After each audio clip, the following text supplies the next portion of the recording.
అంతర్నిర్మాణము. యాక్చువల్గా భూమిలో మనకి భూమి అంతర్నిర్మాణం గురించి ఎప్పటి నుంచో శాస్త్రజ్ఞుల్లో ఒక అవగాహన ఉంది. మరి దాని అంతర్నిర్మాణం గురించి అనేక రకమైన మరి ప్రయోగాలు చేయడం ఎప్పటి నుంచో ప్రారంభమైంది. మరి భూమిలో ఏముంది అనేది కనుక్కోవడం కోసం మానవుడు పరితపించాడు. అసలు ఎన్ని పొరలుగా ఉంది, ఏమేమి ఉన్నాయి, ఏ ఏ పొరలు ఉన్నాయి, ఏ మినరల్స్ ఉన్నాయి, అసలు భూ అంతర్భాగంలో ఏముంది, అది ద్రవ రూపంలో ఉందా, అది ఘన రూపంలో ఉందా, లేకపోతే రెండు కలిసిన మిక్స్డ్ స్థితిలో ఉందా, పాక్షిక స్థితిలో ఉందా అనే దాని మీద అనేక రకాలుగా ఆలోచించారు శాస్త్రవేత్తలు. మానవుడు పరితపించడం జరిగింది. మరి దానిలో భాగంగా అనేక రకాలుగా ఎలా అధ్యయనం చేయాలి దీన్ని అనేది శాస్త్రజ్ఞులకి అంతుబట్టలేదు. ఎందుకనంటే యాక్చువల్గా మనం గనుల ద్వారా తవ్వగలిగితే యాక్చువల్గా మనం చూసినట్టయితే దీని వ్యాసార్థం ఎంత, భూమి యొక్క వ్యాసం మనం చెప్పుకున్నాం 12,756 కిలోమీటర్లు అయితే వ్యాసార్థం ఎంత 6,440 కిలోమీటర్లు. అంటే యాక్చువల్గా ఇది భూమి అయితే దీనిలో ఇక్కడి నుంచి ఇది ఎంత ఉంటుంది వ్యాసార్థం అంటే ఇది సెంటర్ అయితే ఇక్కడి నుంచి ఇది సెంటర్కి దీన్ని వ్యాసార్థం అంటారు, దీన్ని వ్యాసం అంటాం.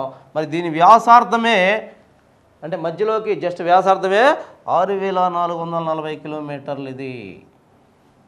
మరి యాక్చువల్గా మనం చూసినట్టయితే మనం ఎంతవరకు దువ్వాం, చాలా లోతు దువ్వాము. మామూలుగా గనులు అనుకుంటే పెద్ద పెద్ద గనులు 3 కిలోమీటర్లు 4 కిలోమీటర్ల వరకే దువ్వగలిగాం.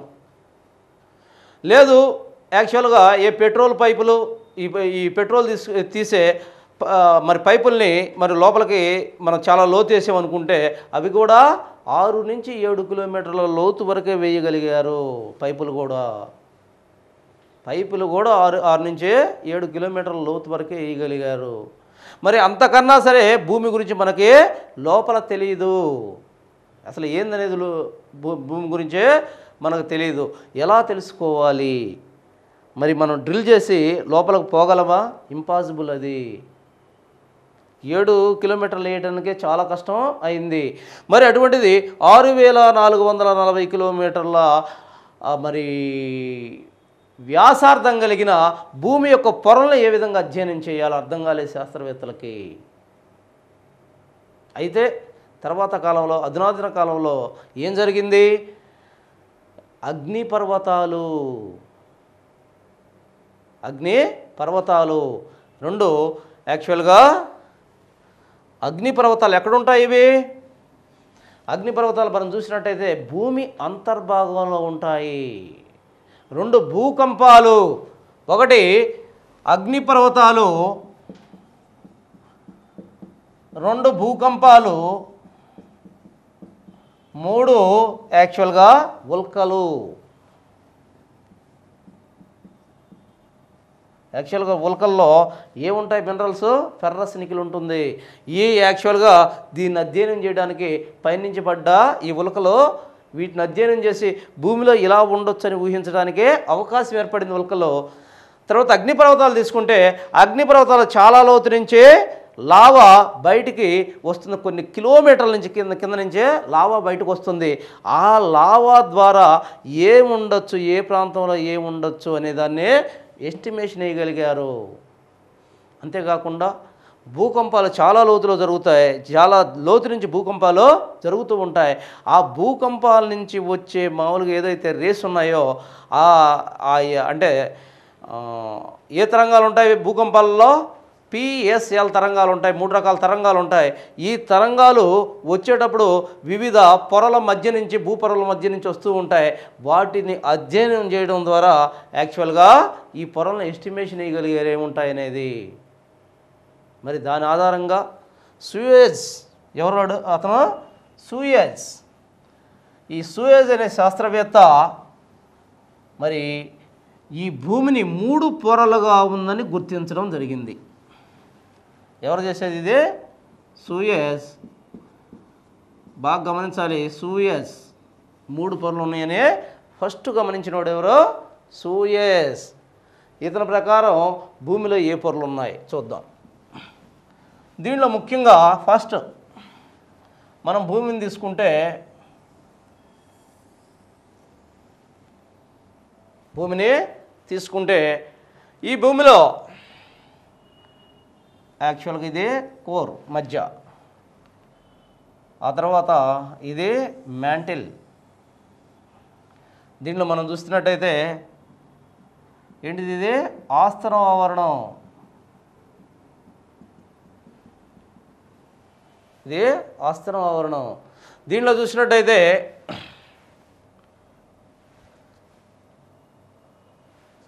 ఇది పైపొర.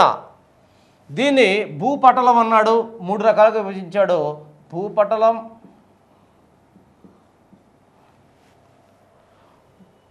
భూప్రావారం,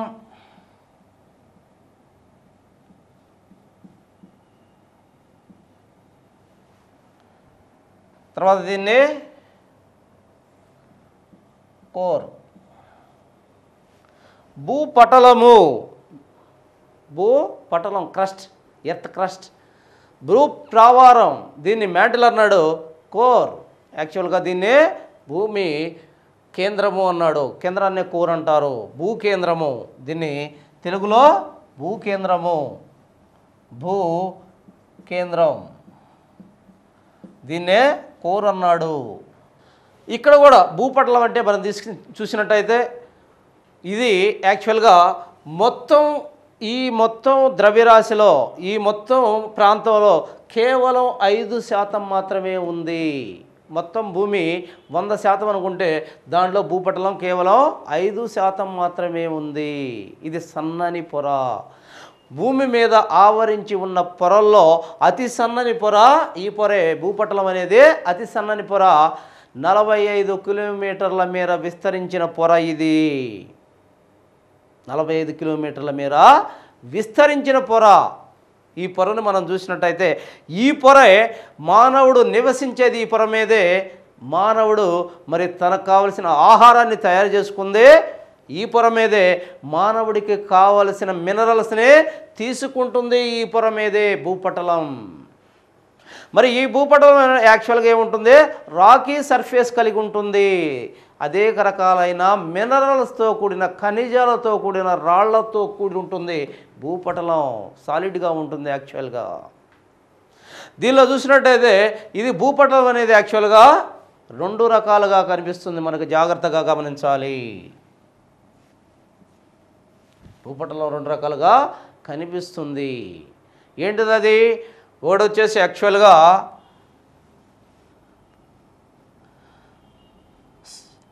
ఖండ భూపటలం, సముద్ర భూపటలం. ఖండ భూపటలం, సముద్ర భూపటలం అంటే ఏంటి? ఖండ భూపటలం అంటే ఇప్పుడు మనం నివసించే నేల ఖండ ప్రాంతం అంటారు. సముద్ర భూపటలం అంటే సముద్రం కింద ఉండే భూప్రాంతాన్ని సముద్ర భూపటలం అంటారు. ఈ పైపొరే ఒకటేమో మనం నివసించే భూప్రాంతంగా ఉంది, రెండోది సముద్రం కింద ఉంది ఆ పొర, దాన్ని సముద్ర భూపటలం అంటున్నారు. ఇక్కడ మనం జాగ్రత్తగా గమనించాలి. ఖండ భూపటలం, ఈ ఖండ భూపటలంలో మనం చూసినట్టయితే మనకి ఏ మినరల్స్ ఎక్కువగా ఉంటాయి? ఈ ఖండ భూపటలం అనేది యాక్చువల్గా ఎక్కడ ఎక్కువగా ఉంటుంది అని మనం చూసినట్టయితే ఖండాల కింద, ఖండాల దగ్గరేమో ఖండ ప్రాంతంలో అత్యధికంగా ఉంటుంది, థిక్నెస్గా ఉంటుంది. సముద్ర భాగంలో చాలా తక్కువగా ఉంటుంది. సముద్ర భాగంలో చాలా తక్కువగా ఉంటుంది. మరి ఈ భూపటలం అనేది యాక్చువల్గా మరి ఖండ భాగాల్లో కూడా దేనిలో ఎక్కువగా ఉంటుంది? మైదానాల కన్నా. వరుస క్రమం చూడండి. ఇది దీని యొక్క థిక్నెస్, ఖండ భూపటలం థిక్నెస్ మైదానాల కన్నా పీఠభూముల దగ్గర థిక్నెస్ ఎక్కువగా ఉంటుంది. పీఠభూముల కన్నా కొండ ప్రాంతాలు, పర్వత ప్రాంతాల్లో దీని థిక్నెస్ ఎక్కువగా ఉంటుంది. అది గమనించాలి. అంతేకాకుండా ఈ భూపటలం అనేది సముద్రం కింద చాలా లైట్గా కనిపిస్తుంది. భూపటలం చాలా దాని యొక్క విడ్త్, థిక్నెస్ చాలా తక్కువగా కనిపిస్తుంది. అంతేకాకుండా పసిఫిక్ మహాసముద్రం వంటి మహాసముద్రాల యొక్క అగాధాలలో, వ్యాలీస్, అగాధ ప్రాంతాలలో ఇది ఆబ్సెంట్ అయి ఉంటుంది భూపటలం. గమనించాలి. ఆ తర్వాత భూపటలాన్ని మనం 2గా విభజించాం, ఖండ భూపటలం అండ్ సముద్ర భూపటలం. ఖండ భూపటలంలో మనం చూసినట్టయితే ఏముంటాయి? ఖండ భూపటలంలో ఏముంటాయి? ఏ మినరల్స్ ఉంటాయి? సిలికాన్ అధికంగా ఉంటుంది, తర్వాత అల్యూమినియం అధికంగా ఉంటుంది. ఈ పొరలు యాక్చువల్గా భూపటలంలో 2 పొరలు చేసాం, ఖండ భూపటల పొర అండ్ సముద్ర భూపటల పొర. వీటిల్లో చూసినట్టయితే ఖండ భూపటల పొరలో సిలికాన్ ఎక్కువగా ఉంటుంది, అల్యూమినియం ఎక్కువగా ఉంటుంది. అందుకే దీన్ని సియాల్ పొర, సిలికాన్ అల్యూమినియం పొర, సియాల్ పొర అన్నారు. సిలికాను అల్యూమినియం పొర, సియాల్ పొర అన్నారు. ఆ తర్వాత మనం చూసినట్టయితే సముద్ర భూపటలంలో ఏవి ఎక్కువగా ఉంటాయి అని మనం చూసినట్టయితే దీనిలో సియాల్, మెగ్నీషియం ఎక్కువగా ఉంటుంది. అందుకని దీన్ని సీమా పొర అన్నారు. అది సియాల్ పొర, ఇది సీమా పొర. సిలికాన్, మెగ్నీషియం అధికంగా ఉంటాయి. సియాల్, సీమా పొర. ఈ పలుచిన పొర రాతి పొర యాక్చువల్గా. మరి ఈ రెండిటి మధ్య వీటిని విభజించే మరి సరిహద్దు రేఖను ఏమంటున్నారంటే కెనరాయిడ్ లేదా క్యాండ్రిడ్ డిస్కంటిన్యూటీ. వీటి మధ్య, ఈ 2 పొరల మధ్యలో ఉండే డిస్కంటిన్యూటీ ఏమంటున్నారు? క్యాండ్రిడ్ డిస్కంటిన్యూటీ అంటారు. క్యాండ్రిడ్ డిస్కంటిన్యూటీ అంటారు. ఆ తర్వాత మనం చూసినట్టయితే ఇది భూపటలం గురించి మనం క్షుణ్ణంగా చూసాం. ఈ భూపటలంలో ఏమున్నాయి అనేది క్షుణ్ణంగా ఇచ్చేయడం జరిగింది. ఆ తర్వాత భూప్రావారము యాక్చువల్గా దీన్నంతా 45 కిలోమీటర్ల నుంచి 60 కిలోమీటర్ల వరకు అన్నాం. ఇక్కడ చూసినట్టయితే భూప్రావారం, ఈ భూప్రావారాన్ని మ్యాంటిల్ అంటున్నాం. యాక్చువల్గా ఇది మొత్తం భూపొరల్లో అతిపెద్ద పొర ఏది అంటే భూప్రావారమే, మ్యాంటిలే. మరి దీని యొక్క విడ్త్ ఎంత ఉంటుంది? విడ్త్ అంటే ఏం లేదు, దీన్ని ఏమంటారు? విడ్త్. ఈ విడ్త్ ఎంత ఉంటుందో తెలుసా? 2900 కిలోమీటర్లు ఉంటుంది. 2900 కిలోమీటర్స్తో ఇంత విడ్త్ ఉంటుంది, వెడల్పు ఉంది. మళ్ళీ యాక్చువల్గా ఇదైతే 3300 కిలోమీటర్లు ఉంటుంది, కానీ ఇది తక్కువ. ఇది చూడండి ఎంత ఉందో, ఇదే అతిపెద్ద పొర. మరి ఈ పొరలో మనం చూసినట్టయితే దీన్ని కూడా యాక్చువల్గా ప్రావారం. దీనిలో సాంద్రత ప్రకారం చూసినట్టయితే ఇక్కడ కరెక్ట్గా వేసుకోవాలి మీరు.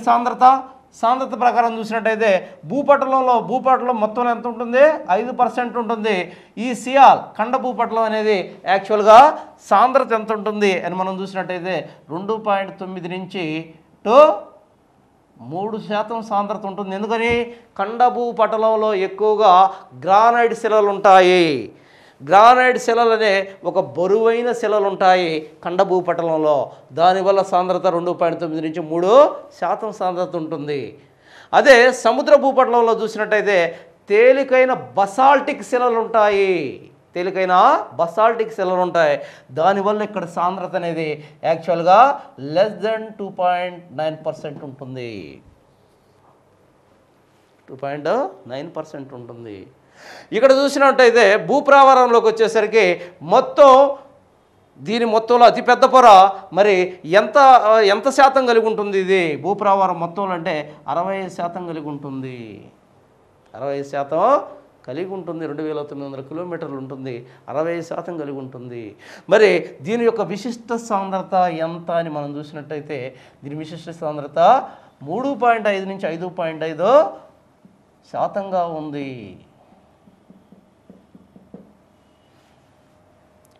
ఉంది. యాక్చువల్గా భూప్రవారాన్ని 2గా విభజిస్తుంది ఒక రేఖ. ఇది భూప్రవారం. దీన్ని చూడండి, ఇదేంది యాక్చువల్గా ఇదే జెల్లీ లాంటి పదార్థం. ఒక జెల్లీ లాంటి పదార్థం యాక్చువల్గా 90 కిలోమీటర్ల విడ్త్ ఉంటుంది. ఈ సన్నదే 90 కిలోమీటర్ల విడ్త్ ఉంటుంది. ఆ విడ్త్ ఉన్న ఈ జెల్లీ లాంటి పదార్థం దీన్ని 2గా విభజిస్తుంది. ఈ 2గా విభజిస్తున్న దీన్ని ఏమంటారు? ఆస్తనోస్పియర్, ఆస్తనో ఆవరణము.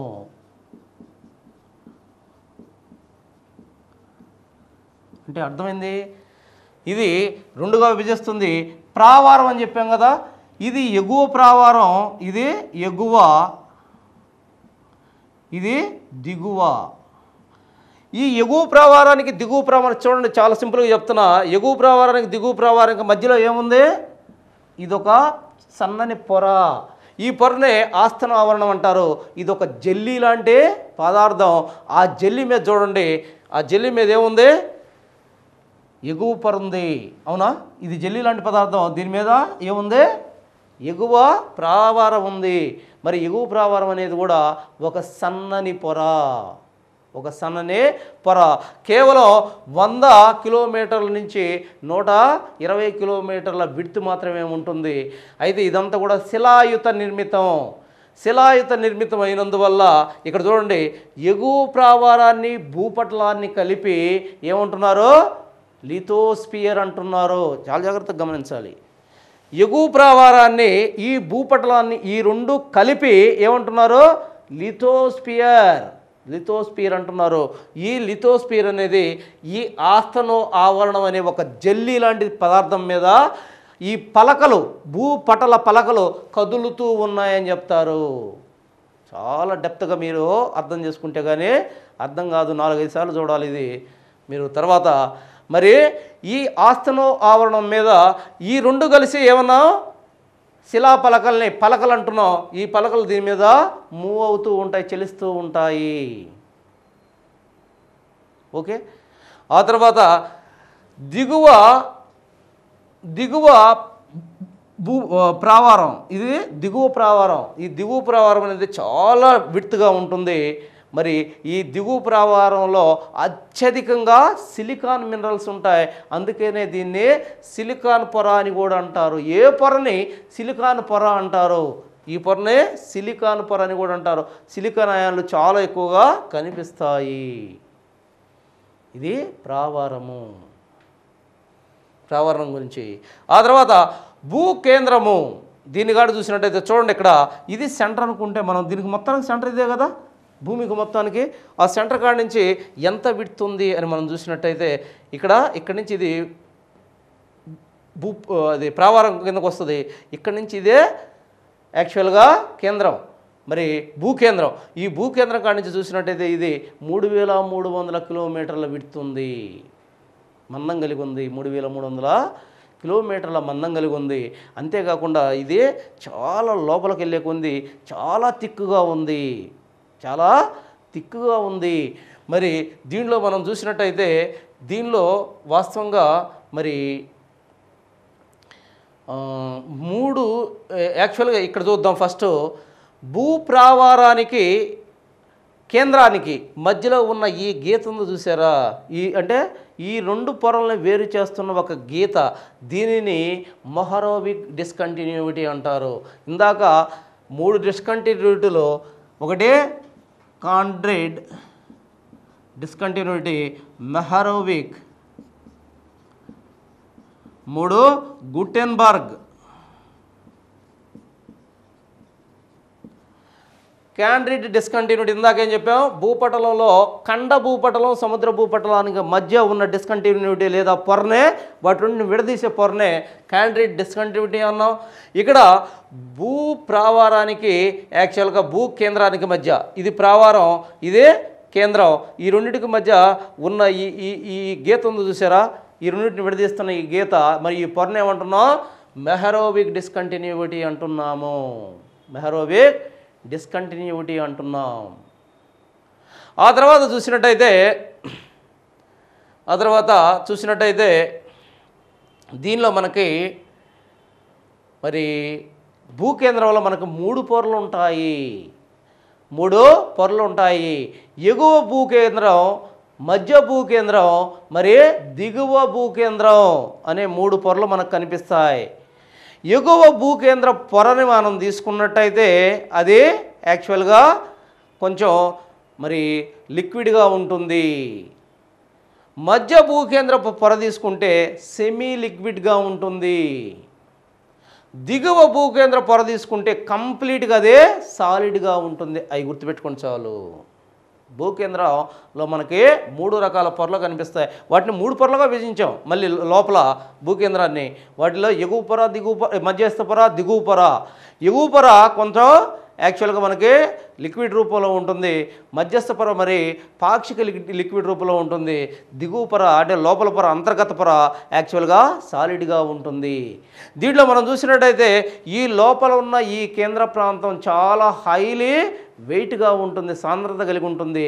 దీని సాంద్రత మనం చూసినట్టయితే ఎంత సాంద్రత దీనిది చూడండి, ఇక్కడ విశిష్ట సాంద్రత వీటికి ఎంత ఉంది, దీనికి విశిష్ట సాంద్రత 11 నుంచి 13 దాకా ఉంటుంది, శాతం వరకు ఉంటుంది విశిష్ట సాంద్రత. అంత థిక్నెస్గా ఉంటుంది ఇది. మరి దీనిలో కూడా యాక్చువల్గా పై పొరకి కింద పొరకి మధ్య ఉన్న డిస్కంటిన్యూటీ ఏమంటున్నా, Gutenberg discontinuity. Gutenberg discontinuity. Okay, ఇక్కడ యాక్చువల్గా మీరు గమనించాల్సింది ఇదే. 3 రకాల డిస్కంటిన్యూటీలో ఖండ భూపటలానికి సముద్ర భూపటలానికి క్యాండ్రిక్ డిస్కంటిన్యూటీ, ఆ తర్వాత భూపటలానికి భూప్రావారానికి మధ్యలో ఉన్నదే మహరోవిక్ డిస్కంటిన్యూటీ, మరి ఎగువ ప్రావారానికి దిగువ ప్రావారానికి మధ్య ఉన్న పొర ఆస్తన ఆవరణం. మరి అలా కాకుండా ఇక్కడ ప్రావారానికి తర్వాత కేంద్రానికి భూకేంద్రానికి మధ్య ఉన్న పొర గుటెన్బర్గ్ డిస్కంటిన్యూటీ. Gutenberg discontinuity. మళ్ళీ కన్ఫ్యూజ్ కాకుండా వినండి, భూపటలంలో ఖండ భూపటలానికి సముద్ర భూపటలానికి క్యాండ్రిక్ డిస్కంటిన్యూటీ, మరి భూపటలానికి భూప్రావారానికి మహరోవిక్ డిస్కంటిన్యూటీ, అలా కాకుండా ఎగువ ప్రావారానికి దిగువ ప్రావారానికి ఆస్తన ఆవరణం, మరి ప్రావారానికి తర్వాత భూకేంద్రానికి మధ్యలో గుటెన్బర్గ్ డిస్కంటిన్యూటీ. ఇవన్నీ కూడా గుర్తుంచుకోవాలి. ఆ తర్వాత మనం చూసినట్టయితే వీటిల్లో భూపటలాన్ని మనం తీసుకున్నట్టయితే ఫస్ట్ భూపటలంలో ఏది ఎక్కువగా ఉంటుంది, అన్నిటికన్నా ఎక్కువగా ఆక్సిజన్ ఎక్కువగా ఉంటుంది. తర్వాత సిలికాన్ ఎక్కువగా ఉంటుంది. ఫస్ట్ ఆక్సిజన్ ఎక్కువగా ఉంటుంది, తర్వాత సిలికాన్ ఎక్కువగా ఉంటుంది, తర్వాత అల్యూమినియం ఎక్కువగా ఉంటుంది, తర్వాత ఫెర్రస్ ఎక్కువగా ఉంటుంది. ఆ విధంగా మనం భూపటలం కానీ తీసుకున్నట్టయితే ఈ 4ని గుర్తుపెట్టుకోవాలి ఏమి ఎక్కువగా ఉంటాయి అనేది. దరిదాపు 44% ఆక్సిజన్ ఉంటుంది లోపల భూపటలంలో. అలా కాకుండా భూమి మొత్తంలో అన్ని పొరల్లో కలిపి కానీ మనం కానీ చూసినట్టయితే అన్ని పొరల్లో ఏది ఎక్కువగా ఉంటుందని మనం చూసినట్టయితే అన్ని పొరల్లో చూసినట్టయితే అంటే భూమి మొత్తాన్ని తీసుకొని చూసినట్టయితే భూమి మొత్తంలో ఫెర్రస్ ఎక్కువగా ఉంటుంది. ఎందుకని యాక్చువల్గా ఈ భూకేంద్రం చూడండి, భూకేంద్రంలో ఏమి ఎక్కువగా ఉంటాయి, నికెలు ఫెర్రస్. అందుకనే దీన్ని నిఫే పొర అంటారు. దీన్ని నిఫే పొర అంటారు. ఎందుకని దీంట్లో నికెలు ఫెర్రస్ అత్యధికంగా ఉంటాయి. దీంట్లో భూకేంద్రంలో ఫెర్రస్ అనేది అన్ని ప్రాంతాల్లో మనకు కనిపిస్తుంది కాబట్టి మొత్తంలో భూమిలో తీసుకుంటే ఫెర్రస్ అధికంగా ఉంటుంది. కేవలం భూపటలంలో తీసుకుంటే ఏది ఎక్కువగా ఉంటుందంటే ఆక్సిజన్ ఎక్కువగా ఉంటుంది, మూలకం ఆక్సిజన్ ఎక్కువగా ఉంటుంది. ఈ విషయాల్ని ఖచ్చితంగా గమనించాలి. మరి భూ అంతర్ నిర్మాణం తర్వాత మనకి యాక్చువల్గా దీని గురించి 2 సైద్ధాంతిక సిద్ధాంతాలు మనకి తెలుస్తున్నాయి. ఒకటి continental drift theory, 2 plate tectonic theory. ఒకటి కాంటినెంటల్ ఖండచలన సిద్ధాంతం. ఈ ఖండచలన సిద్ధాంతాన్ని తీసుకున్నట్టయితే ఖండచలన సిద్ధాంతాన్ని ఎవరు ప్రపోజ్ చేశారు, యాక్చువల్గా ఫస్ట్ ఖండచలన సిద్ధాంతాన్ని ప్రపోజ్ చేసినాడు ఎవరు, ఆల్ఫ్రెడ్ వెజనర్. ఈ ఆల్ఫ్రెడ్ వెజనర్ అనే అతను ప్రకారం ఏం జరుగుతుంది, యాక్చువల్గా ఒకనొక కాలంలో యాక్చువల్గా ఈ భూమండలం అంతా కూడా ఇక్కడ మనం చూద్దాం, ఈ భూప్రాంతం అంతా కూడా యాక్చువల్గా ఒక మహా ముద్దలాగా ఉండింది. దాన్ని ప్యాంజియా అన్నాడు. దాని చుట్టూ ఉన్న రెండు సిద్ధాంతాలు పుట్టుకొచ్చాయి. ఒకటి ఖండచలన సిద్ధాంతం. ఈ ఖండచలన సిద్ధాంతం ప్రకారం యాక్చువల్గా దీన్ని ఆల్ఫ్రెడ్ వెజనర్ అనే అతను ప్రపోజ్ చేశాడు. ఇతని ప్రకారం ఏం జరిగింది, ఆనాటి కాలంలో ఈ ఖండాలన్నీ లేవు, మొత్తం ఖండాలన్నీ కలిసి ఒక ముద్దలాగా ఏర్పడ్డాయి. దీన్ని మహాఖండం ప్యాంజియా అన్నారు. సముద్రాలన్నీ కలిసి ఒక మహాసముద్రం ఏర్పడ్డాయి. దీన్ని ప్యాంతలెస్సా అన్నారు. ఆ తర్వాత కాలంలో లోతు తక్కువగా ఉన్న ఈ మధ్యలో ఉన్న ఒక సన్నటి తెత్తిసి ఈ మహాఖండాన్ని 2 భాగాలుగా విభజించింది. మరి పై భాగాన్ని లారెన్షియా అన్నారు, కింద భాగాన్ని గోండ్వానా అన్నారు. ఈ పై భాగాన్ని యాక్చువల్గా లారెన్షియా అన్నారు. ఇది టెథిస్సీ. ఈ టెథిస్సీ దగ్గర పగులు వచ్చింది. పగులు వచ్చేసి ఇది ఉత్తర భాగం ఉత్తరానికి, దక్షిణ భాగం దక్షిణంగా ఇదైంది. ఉత్తర భాగాన్ని లారెన్షియా ఖండం అన్నారు. మహాఖండాన్ని 2 మహాఖండాలుగా విడిపోయింది. ఉత్తర మహాఖండాన్ని లారెన్షియాని, దక్షిణ మహాఖండాన్ని గోండ్వానా అనడం జరిగింది. ఆ తర్వాత కాలంలో ఏం జరిగింది? ఆ తర్వాత క్రమంగా ఈ మహాఖండాలు చిన్నగా అంతర్గత బలాల వల్ల చిన్నగా పగుళ్ళు వచ్చాయి. ఈ ప్లేట్స్ ఏదైతే ఇందాక మనం చెప్పుకున్నామో, ఈ పొరల భూపొరల్లో మనం చూసుకున్నట్టయితే 3 పొరలకు మనకు కనిపిస్తున్నాయి. ఈ భూపొరల్లో మనకి యాక్చువల్గా ఏం కనిపిస్తుంది? ఇది ప్రావారం దగ్గర ఏదైతే ఆస్థనోస్పియర్, ఈ ఆస్థనోస్పియర్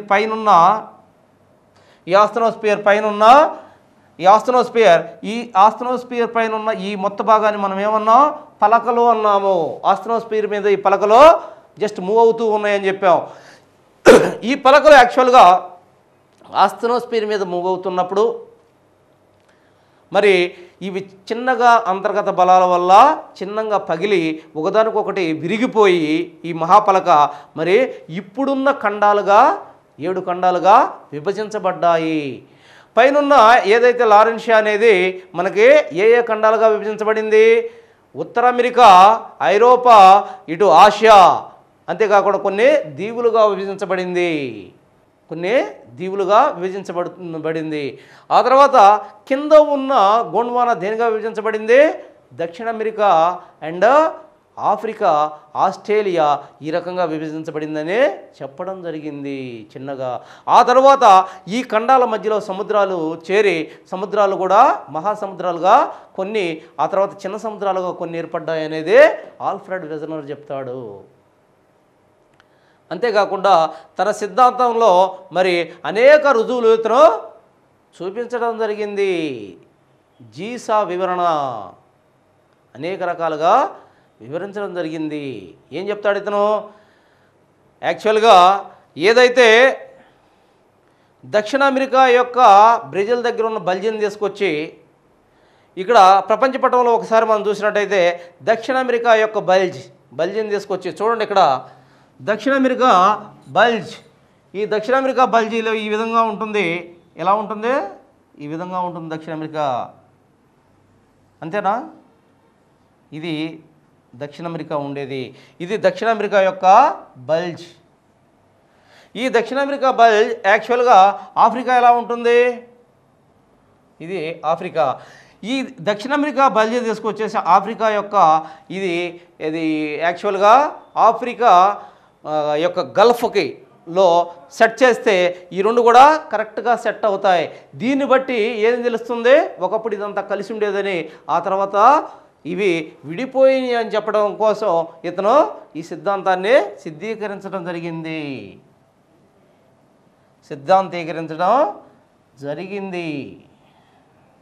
సో దీన్ని కాంటినెంటల్ డ్రిఫ్ట్ థియరీ, ఖండచలన సిద్ధాంతం అంటారు. ఆ తర్వాత మనకు వచ్చిన సిద్ధాంతం 2 ప్లేట్ టెక్టానిక్ థియరీ, పలక విరూపక సిద్ధాంతం, ప్లేట్ టెక్టానిక్ థియరీ. ఈ ఖండచలన సిద్ధాంతాన్ని మరి ఆల్ఫ్రెడ్ వెజనర్ కేవలం ఖండాలు ఎట్టు ఏర్పడ్డాయి, సముద్రాలు ఎట్టు ఏర్పడ్డాయి అని మాత్రమే చెప్పగలిగాడు, దానికి కారణాలు చెప్పగలిగాడు. ఆ తర్వాత పలక విరూపణ సిద్ధాంతంలో మోర్గాన్, ఎవరు? ఎడి మోర్గాన్. ఈ మోర్గాన్ ఏం చెప్తాడంటే పలక విరూపణ సిద్ధాంతంలో యాక్చువల్గా ఇందాక మనం చెప్పుకున్న మరి ఆస్థనోస్పియర్ మీద ఉన్న పలకలు యాక్చువల్గా ఏదైతే మన ఖండాలు అనుకుంటున్నాయి ఇవన్నీ కూడా పలకలు అంటాడు అతను. ఈ ఆస్థనోస్పియర్ అనే ఒక సముద్రం మీద ఒక దాన్ని ఏమంటారు, యాక్చువల్గా దాన్ని ఒక బంకలాగా ఉండే ఈ ఆస్థనోస్పియర్ అనే దాని మీద అవి కదులుతూ ఉన్నాయి, చెలిస్తూ ఉన్నాయి అంటాడు. ఆ చెలించడం మనకు కనపట్లేదు, ఎందుకంటే భూమి కదులటం, భూమి 1800 కిలోమీటర్ల వేగంతో తిరుగుతుంటే యాక్చువల్గా సెకన్కి అదే మనకు కనపట్లేదు. మరి ఈ పలకలు చిన్నగా చెల్లిస్తున్నాయి, మరి అది ఎట్ట కనిపిస్తుంది అంటాడు మోర్గాన్.